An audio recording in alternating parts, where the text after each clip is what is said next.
Hi guys, welcome to Richard Cabile YouTube channel, and to this video, I will teach you how to add contact direct dial widget on your Samsung Galaxy A02. And okay guys, but before we start, kindly subscribe to my YouTube channel by pressing the subscribe button and the bell to notify you if I have new videos. Okay guys, let's start.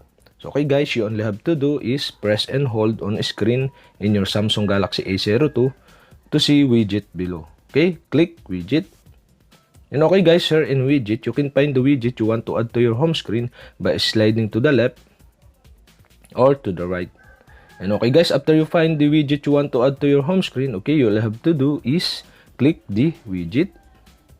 And now here in contact widget, okay, there are options here, the contact, direct dial, and direct message. And okay guys, in this tutorial, I'll show you how to add direct dial widget. And okay, you'll have to do is press and hold the widget to add to your home screen.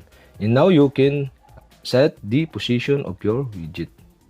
And after you set the position, okay, automatically create direct dial shortcut.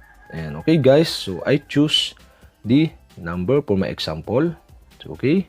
And okay guys, we have successfully create the contact direct dial widget on your Samsung Galaxy A02. And okay guys, if you have a question, kindly comment below. And don't forget to hit the subscribe button and the bell to notify you if I have new videos. Okay guys, thank you for watching.